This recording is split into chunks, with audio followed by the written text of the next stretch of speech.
ವೀಕ್ಷಕರೇ ನಮಸ್ಕಾರ. ಇವತ್ತಿನ ಕೃಷಿ ವಾರ್ತೆಗೆ ಸ್ವಾಗತ. ನಾನು ವೇಣುಗಣಪತಿ. ಮೊದಲಿಗೆ ಮುಖ್ಯಾಂಶಗಳು. ಏರದ ಶುಂಠಿ ಬೆಲೆ ಸಂಕಷ್ಟದಲ್ಲಿ ರೈತರು.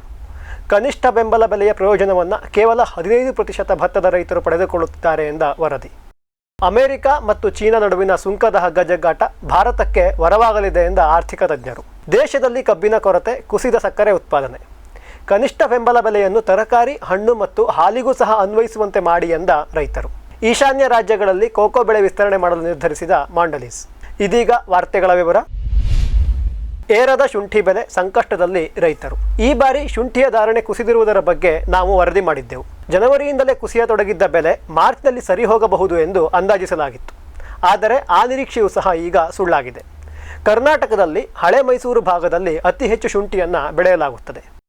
ಈ ಭಾಗದ ಮಾರುಕಟ್ಟೆಯಲ್ಲಿ ಕಳೆದ ವರ್ಷ 60 ಕಿಲೋಗ್ರಾಂ ಚೀಲಕ್ಕೆ 9,000 ರೂಪಾಯಿ ಇತ್ತು. ಆದರೆ ಸದ್ಯಕ್ಕೆ 1,000 ರೂಪಾಯಿಗೆಲ್ಲ ಚೀಲ ಬಿಕರಿಯಾಗುತ್ತಿದೆ. ಬೆಲೆ ಕಳೆದ 2 ತಿಂಗಳಿಂದ ಕುಸಿಯುತ್ತಲೇ ಇದೆ. ಸದ್ಯಕ್ಕೆ ಚೇತರಿಸಿಕೊಳ್ಳುವ ಯಾವುದೇ ಲಕ್ಷಣ ಕಾಣುತ್ತಿಲ್ಲ. ಸ್ವಂತ ಜಮೀನಿನಲ್ಲಿ ಶುಂಠಿ ಬೆಳೆಯುವವರಿಗಿಂತ ಬಾಡಿಗೆ ಜಾಗ ಹಿಡಿದು 1 ವರ್ಷದ ಒಪ್ಪಂದ ಮಾಡಿಕೊಂಡು ಶುಂಠಿ ಬೆಳೆಯುವವರೇ ಹೆಚ್ಚು. ಅಂತಹ ರೈತರಿಗೆ ದರ ಕೈಕೊಟ್ಟಿರುವುದು ಹೆಚ್ಚಿನ ತೊಂದರೆ ನೀಡಿದೆ. ಸದ್ಯಕ್ಕೆ ಇರುವ ಶುಂಠಿ ಬೆಲೆ ಶುಂಠಿ ಬೇಸಾಯಕ್ಕೆ ತಗುಲಿದ ಖರ್ಚಿಗಿಂತ ಕಡಿಮೆ ಇದೆ. ಸ್ವಂತ ಜಮೀನಿದ್ದವರು ಮುಂದಿನ ಬೆಳೆಯಲ್ಲಿ ಈಗಾಗಿರುವ ನಷ್ಟವನ್ನು ವಾಪಸ್ ಪಡೆಯಬಹುದು. ಆದರೆ ಬಾಡಿಗೆ ಜಮೀನು ಹಿಡಿದಿರುವ ರೈತರಿಗೆ ಅದೂ ಕೂಡ ಸಾಧ್ಯವಾಗುವುದಿಲ್ಲ. ಧಾರಣೆ ಕಡಿಮೆ ಆಗಲು ಪ್ರತ್ಯೇಕವಾದ ಕಾರಣ ಯಾರಿಗೂ ಸಹ ತಿಳಿದಿಲ್ಲ. ಆದರೆ ಇಷ್ಟೆಲ್ಲ ಪ್ರದೇಶದಲ್ಲಿ ಮೈಸೂರಿನ ಸುತ್ತಮುತ್ತ ಶುಂಠಿ ಬೆಳೆಯುತ್ತಿದ್ದರೂ ಸಹ ಅದಕ್ಕೆ ಪ್ರತ್ಯೇಕವಾದ ಮಾರುಕಟ್ಟೆ ಇಲ್ಲದಿರುವುದು ರೈತರು ಮಧ್ಯವರ್ತಿಗಳ ಕೈಗೆ ಸಿಕ್ಕಿ ನಲುಗುವಂತೆ ಮಾಡಿದೆ.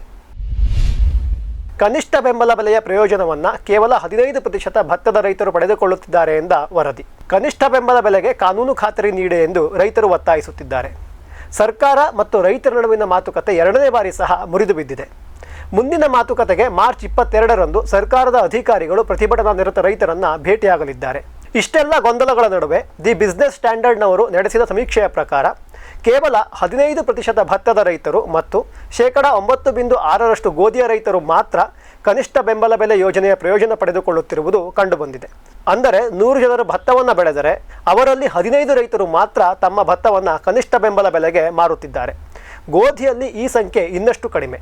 ಅಲ್ಲಿ ಕೇವಲ 9 ರಿಂದ 10 ರೈತರು ಮಾತ್ರ ಸರ್ಕಾರಕ್ಕೆ ತಾವು ಬೆಳೆದ ಗೋಧಿಯನ್ನು ಕೊಡುತ್ತಿದ್ದಾರೆ. ಉಳಿದ ರೈತರು ಹೊರಗಡೆ ಮಾರುಕಟ್ಟೆಗೆ ಆವಾಗಿನ ಧಾರಣೆಗೆ ತಕ್ಕಂತೆ ತಮ್ಮ ಉತ್ಪನ್ನವನ್ನು ಮಾರುತ್ತಿದ್ದಾರೆ. MSP ಯೋಜನೆಯ ಪ್ರಯೋಜನವನ್ನು ಪಡೆದುಕೊಳ್ಳುತ್ತಿರುವುದು ಹೆಚ್ಚಾಗಿ ದೊಡ್ಡ ರೈತರು. ಸಣ್ಣ ಮತ್ತು ಮಧ್ಯಮ ರೈತರು ಈಗಲೂ ಸಹ ಹೊರಗಡೆ ಮಾರುಕಟ್ಟೆಗೆ ತಮ್ಮ ಉತ್ಪನ್ನವನ್ನು ಕೊಂಡೊಯ್ಯುತ್ತಿದ್ದಾರೆ. ಹೆಚ್ಚಿನ ಸಮಯದಲ್ಲಿ ಹೊರಗಡೆ ಮಾರುಕಟ್ಟೆಯ ಬೆಲೆ ಕನಿಷ್ಠ ಬೆಂಬಲ ಬೆಲೆಗಿಂತ ಕಡಿಮೆ ಇರುತ್ತದೆ ಎಂದು ಬಿಸ್ನೆಸ್ ಸ್ಟ್ಯಾಂಡರ್ಡ್ ವರದಿ ಮಾಡಿದೆ. ಅಮೆರಿಕ ಮತ್ತು ಚೀನಾ ನಡುವಿನ ಸುಂಕದ ಹಗ್ಗಜಗ್ಗಾಟ ಭಾರತಕ್ಕೆ ವರವಾಗಲಿದೆ ಎಂದ ಆರ್ಥಿಕ ತಜ್ಞರು. ಡೊನಾಲ್ಡ್ ಟ್ರಂಪ್ ಅವರು ಅಮೆರಿಕದ ಅಧ್ಯಕ್ಷರಾಗಿ ಆಯ್ಕೆಯಾದ ನಂತರದಲ್ಲಿ ಅಮೆರಿಕದ ಉತ್ಪನ್ನಗಳಿಗೆ ಹೆಚ್ಚಿನ ಪ್ರಾಶಸ್ತ್ಯ ನೀಡಲು ನಿರ್ಧರಿಸಿದ್ದಾರೆ. ಇದರ ಪರಿಣಾಮವಾಗಿ ಕೆನಡಾ ಮತ್ತು ಮೆಕ್ಸಿಕೋದಿಂದ ಬರುತ್ತಿದ್ದ ಕೃಷಿ ಉತ್ಪನ್ನಗಳಿಗೆ 25% ಸುಂಕವನ್ನು ವಿಧಿಸಿದ್ದಾರೆ. ಚೀನಾದಿಂದ ಬರುತ್ತಿದ್ದ ಉತ್ಪನ್ನಗಳಿಗೆ ವಿಧಿಸುತ್ತಿದ್ದ ತೆರಿಗೆಯನ್ನು 2 ಪಟ್ಟು ಹೆಚ್ಚಿಸಲಾಗಿದೆ. ಅಮೆರಿಕದ ಈ ನಡೆಯಿಂದ ಚೀನಾ ಸಿಟ್ಟಿಗೆದ್ದು ಅಮೆರಿಕದಿಂದ ತನ್ನ ದೇಶಕ್ಕೆ ಆಮದಾಗುತ್ತಿದ್ದ ಕೃಷಿ ಉತ್ಪನ್ನಗಳ ಸುಂಕವನ್ನು ಹೆಚ್ಚಿಸಿದೆ. ಎರಡೂ ದೇಶಗಳ ಈ ಹಗ್ಗಜಗ್ಗಾಟದಿಂದ ಅಂತಾರಾಷ್ಟ್ರೀಯ ಮಾರುಕಟ್ಟೆಯಲ್ಲಿ ವ್ಯತ್ಯಾಸವಾಗತೊಡಗಿದೆ. ಆದರೆ ಈ ಸಂದರ್ಭ ಭಾರತದ ರೈತರಿಗೆ ವರವಾಗಿ ಪರಿಣಮಿಸಬಹುದು ಎಂದು ಆರ್ಥಿಕ ತಜ್ಞರು ಅಭಿಪ್ರಾಯಪಟ್ಟಿದ್ದಾರೆ. ಅಮೆರಿಕದ ಜೊತೆಗೆ ನಮ್ಮ ಬಾಂಧವ್ಯ ಗಟ್ಟಿಯಾಗಿದೆ. ಸದ್ಯಕ್ಕೆ ಭಾರತ ಹಣ್ಣು, ತರಕಾರಿ, ಸೀಗಡಿ ಮತ್ತು ಮೀನನ್ನು ಅಮೆರಿಕಕ್ಕೆ ಹೆಚ್ಚಾಗಿ ಕಳಿಸುತ್ತಿದೆ. ಚೀನಾ ಅತಿ ಹೆಚ್ಚಾಗಿ ಅಮೆರಿಕಗೆ ಕಳಿಸುತ್ತಿದ್ದ ಕುರುಕಲು, ಸಂಸ್ಕರಿಸಿದ ಪದಾರ್ಥಗಳನ್ನು, ಸಾಂಬಾರು ಪದಾರ್ಥಗಳನ್ನು ಮತ್ತು ಚಹಾ ಪುಡಿಯನ್ನು ಭಾರತ ಚೀನಾದ ಬದಲಿಗೆ ಅಮೆರಿಕಗೆ ಕಳಿಸಬಹುದು. ಅಲ್ಲಿ ನಮ್ಮ ದೇಶದ ಉತ್ಪನ್ನಗಳಿಗೆ ಕಡಿಮೆ ತೆರಿಗೆ ಬೀಳುತ್ತದೆ. ಇದರಿಂದ ಭಾರತದಿಂದ ಬರುವ ಆಹಾರ ಪದಾರ್ಥಗಳು ಅಗ್ಗವಾಗಿ ದೊರೆತು ಗ್ರಾಹಕರ ನಡುವೆ ಜನಪ್ರಿಯವಾಗಲಿವೆ. ಅಮೆರಿಕದೊಡನೆ ವ್ಯಾಪಾರವನ್ನು ಇನ್ನಷ್ಟು ಬಲಪಡಿಸಿಕೊಳ್ಳಲು ಇದು ಸಕಾಲ ಎಂದು ಅನೇಕ ಆರ್ಥಿಕ ತಜ್ಞರು ಅಭಿಪ್ರಾಯಪಟ್ಟಿದ್ದಾರೆ. ದೇಶದಲ್ಲಿ ಕಬ್ಬಿನ ಕೊರತೆ, ಕುಸಿದ ಸಕ್ಕರೆ ಉತ್ಪಾದನೆ. ದೇಶದಲ್ಲಿ ಈ ವರ್ಷ ಕಬ್ಬಿನ ಉತ್ಪಾದನೆ ಕಡಿಮೆ ಆಗಿದೆ ಎಂದು ನಾವು ವರದಿ ಮಾಡಿದ್ದೆವು. ಇದೀಗ ಬಹುತೇಕ ಸಕ್ಕರೆ ಕಾರ್ಖಾನೆಗಳಲ್ಲಿ ಕಬ್ಬು ಅರೆಯುವ ಪ್ರಕ್ರಿಯೆ ಮುಕ್ತಾಯ ಹಂತದಲ್ಲಿದೆ. ಈ ಬಾರಿ ಒಟ್ಟಾರೆ ಸಕ್ಕರೆ ಉತ್ಪಾದನೆ ಸಹ ಕಡಿಮೆ ಆಗಿದೆ. ರಾಷ್ಟ್ರೀಯ ಸಹಕಾರ ಮಹಾಮಂಡಳದ ಅಂಕಿಅಂಶದ ಪ್ರಕಾರ ಹಿಂದಿನ ವರ್ಷಕ್ಕೆ ಹೋಲಿಸಿದರೆ ಪ್ರಸಕ್ತ ಹಂಗಾಮಿನಲ್ಲಿ 15.36% ಸಕ್ಕರೆ ಉತ್ಪಾದನೆ ಕಡಿಮೆ ಆಗಿದೆ. 454 ಸಕ್ಕರೆ ಕಾರ್ಖಾನೆಗಳ ಪೈಕಿ 74 ಶುಗರ್ ಫ್ಯಾಕ್ಟರಿಗಳು ಕಬ್ಬು ಅರೆಯುವುದನ್ನು ನಿಲ್ಲಿಸಿವೆ. ಭಾರತದಲ್ಲಿ ಈವರೆಗೆ 2175.16 ಲಕ್ಷ ಟನ್ ಕಬ್ಬು ಅರೆದು 197.65 ಲಕ್ಷ ಟನ್ ಸಕ್ಕರೆಯನ್ನು ಉತ್ಪಾದಿಸಲಾಗಿದೆ. ಹಿಂದಿನ ವರ್ಷ ಈ ಸಮಯದಲ್ಲಿ ಸಕ್ಕರೆ ಉತ್ಪಾದನೆ 224.75 ಲಕ್ಷ ಟನ್ನಷ್ಟಿತ್ತು. ಮಾರ್ಚ್ ಅಂತ್ಯಕ್ಕಲ್ಲ ಕಬ್ಬು ನುರಿಯುವುದು ಮುಗಿಯಲಿದೆ. ಕರ್ನಾಟಕದಲ್ಲಿ ಈ ಬಾರಿ ಹೊಸದಾಗಿ 5 ಕಾರ್ಖಾನೆಗಳು ಕಾರ್ಯಾರಂಭಿಸಿವೆ. ಆದರೂ ಸಹ ಸಕ್ಕರೆ ಉತ್ಪಾದನೆ ಹಿಂದಿನ ವರ್ಷಕ್ಕಿಂತ ಕಡಿಮೆ ಇರಲಿದೆ. ಜನವರಿ 31ರವರೆಗೆ ಕರ್ನಾಟಕದಲ್ಲಿ 15,072.18 ಕೋಟಿ ರೂಪಾಯಿಯ ಮೌಲ್ಯದ ಕಬ್ಬನ್ನು ರೈತರಿಂದ ಖರೀದಿಸಲಾಗಿದೆ. ಆದರೆ ಇವುಗಳಲ್ಲಿ 75% ಅಂದರೆ 11,321.96 ಕೋಟಿ ರೂಪಾಯಿಯನ್ನು ಮಾತ್ರ ಪಾವತಿಸಲಾಗಿದೆ. ಉಳಿದೆಲ್ಲವನ್ನು ಸಹ ಮಾರ್ಚ್ ಅಂತ್ಯದ ಒಳಗೆ ಕಟ್ಟಲೇಬೇಕು ಎಂದು ಸಕ್ಕರೆ ಸಚಿವರಾದ ಶ್ರೀ ಶಿವಾನಂದ ಪಾಟೀಲ್ ಅವರು ತಾಕೀತು ಮಾಡಿದ್ದಾರೆ. ಇದೀಗ ಒಂದು ವಾಣಿಜ್ಯ ವಿರಾಮ.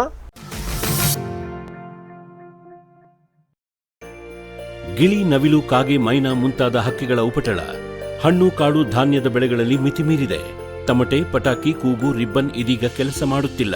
ಹಕ್ಕಿ ಬೆದರಿಸಿ ಓಡಿಸಲು ಬಂದಿರುವ ವೈಜ್ಞಾನಿಕ ಉಪಾಯ ಗ್ರಸ್ ಇಕೋ ಸೈನ್ಸಸ್ನವರ ಜೈವಿಕ ಧ್ವನಿ ತಂತ್ರಜ್ಞಾನ. ಅತ್ಯಲ್ಪ ಖರ್ಚಿನಲ್ಲಿ ಸುಸ್ಥಿರ ಪರಿಹಾರ, ದೀರ್ಘಕಾಲ ಪರಿಣಾಮಕಾರಿ. ದಾಳಿಂಬೆ, ಸೀಬೆ, ಮಾವು, ಚಿಕ್ಕು ಇತ್ಯಾದಿಗಳನ್ನು ಪ್ರಾಣಿ ಪಕ್ಷಿಗಳಿಂದ ರಕ್ಷಿಸಿಕೊಳ್ಳಿ. Grass eco sciences. ಬ್ಯಾರಿಕ್ centre pheromone ಟ್ರಾಪ್ಸ್ನೊಂದಿಗೆ ರೇನೋಸಾರಸ್ ದುಂಬಿ ಮತ್ತು ಕೆಂಪು ಮೂತಿ ಹುಳುಗಳಿಂದ ತೆಂಗು, ತಾಳೆ, ಅಡಿಕೆ ಮರಗಳ ಸಂರಕ್ಷಣೆ. ತರಕಾರಿ ಮತ್ತು ಹಣ್ಣಿನ ಬೆಳೆಗಳಲ್ಲಿ ಹಣ್ಣಿನ ನೊಣಗಳ ನಿಯಂತ್ರಣಕ್ಕೆ ಬ್ಯಾರಿಕ್ ಸ್ಕ್ಯಾಚ್ ಫ್ರೂಟ್ ಫ್ಲೈ ಹಾಗೂ ವೆಜಿಟೇಬಲ್ ಫ್ಲೈ ಟ್ರ್ಯಾಪ್. ರಸ ಹೀರುವ ಕೀಟಗಳನ್ನು ಹಿಡಿಯಲು ಬಣ್ಣದ ಕ್ರೋಮ್ಯಾಟಿಕ್ ಸ್ಟಿಕ್ಕಿ ಟ್ರ್ಯಾಪ್ಸ್. ಪೇಟೆಂಟ್ ಹೊಂದಿದ ತಂತ್ರಜ್ಞಾನ, ದೀರ್ಘಕಾಲದವರೆಗೂ ಬಾಳಿಕೆ. ಕೀಟನಾಶಕಗಳಿಗೆ ಪರ್ಯಾಯ, ಪರಿಸರಕ್ಕೆ ಪೂರಕ. ಸುಸ್ಥಿರ ಸಾವಯವ ಕೃಷಿಗಾಗಿ ಬ್ಯಾರಿಕ್ಸ್. ಮಂಗ, ಹಂದಿ, ಕಾಡೆಮ್ಮೆ, ಜಿಂಕೆ, ಆನೆ ಮುಂತಾದ ವನ್ಯ ಪ್ರಾಣಿಗಳ ಕಾಟದಿಂದ ಬೇಸತ್ತಿದ್ದೀರಾ? ಚಿಂತಿಸಬೇಡಿ. ಗ್ರಸ್ ಇಕೋ ಸೈನ್ಸಸ್ ಅವರ ಜೈವಿಕ ಧ್ವನಿ ತಂತ್ರಜ್ಞಾನ ನಿಮ್ಮ ನೆರವಿಗಿದೆ. ಕಾಫಿ, ಕೋಕೋ, ತೆಂಗು, ಅಡಿಕೆ, ದಾಳಿಂಬೆ, ಬಾಳೆ, ಹೂ, ಹಣ್ಣು, ತರಕಾರಿ, ಭತ್ತ, ಕಬ್ಬು ಬೆಳೆ ಸಂರಕ್ಷಿಸಿ. ಅಂತಾರಾಷ್ಟ್ರೀಯ ತಂತ್ರಜ್ಞಾನ, ಕೈಗೆಟುಕುವ ಬೆಲೆ. ಏರ್ಪೋರ್ಟ್ ಅಳವಡಿಸಿದ ತಂತ್ರಜ್ಞಾನ ಈಗ ನಿಮ್ಮ ತೋಟ ರಕ್ಷಣೆಗೆ ಗ್ರಾಸ್ ಎಕೋ ಸೈನ್ಸಸ್. ವಿರಾಮದ ನಂತರ ಕೃಷಿ ವಾರ್ತೆಗೆ ಮತ್ತೊಮ್ಮೆ ಸ್ವಾಗತ. ಏರುತ್ತಿಲ್ಲ ಬೆಲೆ, ಹತ್ತಿಯಿಂದ ವಿಮುಖರಾಗುತ್ತಿರುವ ರೈತರು. 2024-25ನೇ ಹಂಗಾಮಿನಲ್ಲಿ ಭಾರತದಲ್ಲಿ ಒಟ್ಟಾರೆ 301.75 ಲಕ್ಷ ಚೀಲಗಳಷ್ಟು ಹತ್ತಿಯನ್ನು ಬೆಳೆಯಲಾಗಿದೆ. ಕಾಟನ್ ಅಸೋಸಿಯೇಷನ್ ಆಫ್ ಇಂಡಿಯಾದವರ ಅಂಕಿಅಂಶದ ಪ್ರಕಾರ ಸುಮಾರು 216 ಲಕ್ಷ ಚೀಲ ಹತ್ತಿ ಭಾರತದ ಮಾರುಕಟ್ಟೆಗೆ ಬಂದಿದೆ. ಕಾಟನ್ ಅಸೋಸಿಯೇಷನ್ ಆಫ್ ಇಂಡಿಯಾದವರ ಅಂಕಿಅಂಶದ ಪ್ರಕಾರ ಸುಮಾರು 216 ಲಕ್ಷ ಚೀಲ ಹತ್ತಿ ಮಾರುಕಟ್ಟೆಗೆ ಬಂದಿದೆ. ಮಾರುಕಟ್ಟೆಯಲ್ಲಿ ಹತ್ತಿಯ ಧಾರಣೆ ಕುಸಿಯತೊಡಗಿದ್ದನ್ನು ಗಮನಿಸಿ CAI ರೈತರಿಂದ ನೇರವಾಗಿ ಖರೀದಿಸುವುದಾಗಿ ತಿಳಿಸಿತ್ತು. ಫೆಬ್ರವರಿ ಅಂತ್ಯಕ್ಕೆ ಅದು ಸುಮಾರು 94 ಲಕ್ಷ ಚೀಲಗಳಷ್ಟು ಹತ್ತಿಯನ್ನು ಖರೀದಿಸಿದೆ.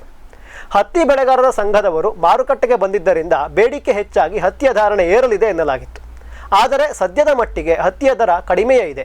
ಇದೇ ರೀತಿ ಬೆಲೆ ಕುಸಿಯತೊಡಗಿದರೆ ಹತ್ತಿಯ ಬೆಳೆಗಾರರು ಸಹ ಬೇರೆ ಬೆಳೆ ಕಡೆ ಆಕರ್ಷಿತವಾಗುವ ಸಂಭವವಿದೆ. ಅಧಿಕ ಬೇಸಾಯದ ಖರ್ಚು, ಕೀಟದ ಸಮಸ್ಯೆ, ಕುಸಿದಿರುವ ಬೆಲೆ ರೈತರು ಹತ್ತಿ ಬಿಟ್ಟು ಬೇರೆ ಬೆಳೆ ಹಾಕಲು ಯೋಚಿಸುವ ಹಾಗೆ ಮಾಡುತ್ತಿದೆ. ಕನಿಷ್ಠ ಬೆಂಬಲ ಬೆಲೆಯನ್ನು ತರಕಾರಿ, ಹಣ್ಣು ಮತ್ತು ಹಾಲಿಗೂ ಸಹ ಅನ್ವಯಿಸುವಂತೆ ಮಾಡಿ ಎಂದ ರೈತರು. ಹಿಂದಿನ ವರ್ಷ ಫೆಬ್ರವರಿಯಿಂದ ಪಂಜಾಬ್ನಲ್ಲಿ ರೈತರು ಪ್ರತಿಭಟನೆ ಮಾಡುತ್ತಿದ್ದಾರೆ. ಕನಿಷ್ಠ ಬೆಂಬಲ ಬೆಲೆಗೆ ಕಾನೂನು ಖಾತರಿ ನೀಡಿ ಎಂಬುದು ಅವರ ಬೇಡಿಕೆ. ಆದರೆ ಈ ರೀತಿ ಮಾಡಿದರೆ ಮಾರುಕಟ್ಟೆ ಸರಪಳಿಯಲ್ಲಿ ಅಸಮಾನತೆ ಉಂಟಾಗುತ್ತದೆ, ಬೇಡಿಕೆ ಮತ್ತು ಬೆಲೆಯ ನಡುವಿನ ಸಂಬಂಧ ಕಡಿದು ಹೋಗುತ್ತದೆ. ದೇಶದ ಆರ್ಥಿಕತೆಯ ಬಗ್ಗೆ ದೂರದೃಷ್ಟಿ ಇಟ್ಟುಕೊಂಡು ರೈತರ ಈ ಬೇಡಿಕೆಗಳನ್ನು ಈಡೇರಿಸುವುದಿಲ್ಲ ಎಂದು ಸರ್ಕಾರ ಸ್ಪಷ್ಟಪಡಿಸಿದೆ. ಆದರೆ ಇದೀಗ VM ಸಿಂಗ್ ಮತ್ತು ರಾಜು ಶೆಟ್ಟಿ ಅವರ ನಾಯಕತ್ವದ ರೈತರ ಇನ್ನೊಂದು ಗುಂಪು ಹೊಸದಾದ ಬೇಡಿಕೆಯನ್ನು ಸರ್ಕಾರದ ಮುಂದಿರಿಸಿದೆ. ಕೇಂದ್ರ ಸದ್ಯಕ್ಕೆ 22 ಹೊಲದ ಬೆಳೆಗಳಿಗೆ ಕನಿಷ್ಠ ಬೆಂಬಲ ಬೆಲೆಯನ್ನು ನೀಡುತ್ತಿದೆ.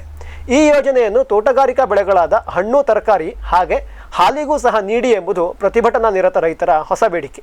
ಸರ್ಕಾರ ತೋಟಗಾರಿಕಾ ಬೆಳೆಗಾರರಿಗಾಗಿ ಮಾರುಕಟ್ಟೆ ಮಧ್ಯಸ್ಥಿಕೆ ಯೋಜನೆಯನ್ನು ತರುತ್ತಿದೆ. ಈ ಯೋಜನೆ ಎಲ್ಲ ರೀತಿಯಿಂದಲೂ ಸಹ ಪೂರಕವಾದದ್ದು. ಬೇಗ ಕೆಡುವ ಹಣ್ಣು, ತರಕಾರಿ ಮತ್ತು ಹಾಲಿಗೆ MSPಯನ್ನು ಗೊತ್ತುಪಡಿಸಿ ಎನ್ನುವ ರೈತರ ಹೊಸ ಬೇಡಿಕೆ ಅನುಷ್ಠಾನ ಸಾಧ್ಯವೇ ಇಲ್ಲ ಎಂದು ಕೃಷಿ ತಜ್ಞರು ಅಭಿಪ್ರಾಯಪಟ್ಟಿದ್ದಾರೆ. ಈಶಾನ್ಯ ರಾಜ್ಯಗಳಲ್ಲಿ ಕೋಕೋ ಬೆಳೆ ವಿಸ್ತರಣೆ ಮಾಡಲು ನಿರ್ಧರಿಸಿದ ಮ್ಯಾಂಡಲಿಸ್.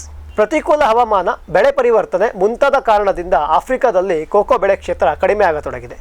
ಇದು ಭಾರತದ ಚಾಕೊಲೇಟ್ ಮಾರುಕಟ್ಟೆಯ ಮೇಲೆ ಭಾರಿ ಪರಿಣಾಮ ಬೀರಿದೆ. ಘಾನಾ, ಐವರಿ ಕೋಸ್ಟ್ನಿಂದ ಬರುತ್ತಿದ್ದ ಕೋಕೋ ಬೀಜಗಳ ಸರಕು ಕಡಿಮೆ ಆಗುತ್ತಿದೆ. ಇದರಿಂದ ಕ್ಯಾಡ್ಬರಿಯ ಮೂಲ ಕಂಪನಿಯಾದ ಮ್ಯಾಂಡಲಿಸ್ ಪರ್ಯಾಯ ಮಾರ್ಗಗಳನ್ನು ಹುಡುಕತೊಡಗಿದೆ. ದಕ್ಷಿಣ ಭಾರತದಲ್ಲಿ ಈಗಾಗಲೇ ಅದು ಕೋಕೋ ಬೆಳೆ ವಿಸ್ತರಣಾ ಕಾರ್ಯವನ್ನು ಆರಂಭಿಸಿದೆ. ಕೋಕೋ ಬೆಳೆಯ ಮೇಲೆ ಸಂಶೋಧನೆಗಾಗಿ ಕೇರಳ ಕೃಷಿ ವಿಶ್ವವಿದ್ಯಾಲಯದ ಜೊತೆಗೆ ಗಿಡಕ್ಕಾಗಿ ಕೇಂದ್ರೀಯ ತೋಟದ ಬೆಳೆಗಳ ಸಂಶೋಧನಾ ಸಂಸ್ಥೆಯ ಜೊತೆಗೆ ಒಪ್ಪಂದವನ್ನು ಸಹ ಮಾಡಿಕೊಂಡಿದೆ. ಇದೀಗ ಇನ್ನೂ ಹೆಚ್ಚಿನ ಕೋಕೋ ಬೆಳೆಯ ವಿಸ್ತರಣೆಗೆ ಮಾಂಡಲೀಸ್ ಈಶಾನ್ಯ ರಾಜ್ಯಗಳತ್ತ ಮುಖ ಮಾಡಲಿದೆ ಎನ್ನುವ ವರದಿಗಳಿವೆ. ಬೇಡಿಕೆ ಹೆಚ್ಚಿರುವುದನ್ನು ಗುರುತಿಸಿ ತ್ರಿಪುರಾ ಮತ್ತು ಮೇಘಾಲಯದಲ್ಲಿ ರಬ್ಬರನ್ನು ಬೆಳೆಯಲಾಗುತ್ತಿದೆ. ಅದೇ ರೀತಿ ಕೋಕೋವನ್ನು ಸಹ ಅಂತರ ಬೆಳೆಯಾಗಿ ಬೆಳೆಯುವ ಸಾಧ್ಯತೆಯ ಬಗ್ಗೆ ಮಾಂಡಲೀಸ್ ಯೋಚಿಸುತ್ತಿದೆ ಎನ್ನಲಾಗಿದೆ. ಇವಿಷ್ಟು ಇವತ್ತಿನ ಕೃಷಿ ವಾರ್ತೆ. ಕೃಷಿಯ ನಿರಂತರ ಕಾರ್ಯಕ್ರಮಕ್ಕಾಗಿ ವೀಕ್ಷಿಸಿ ಫಾರಂ ಟಿವಿ. ನಮಸ್ಕಾರ.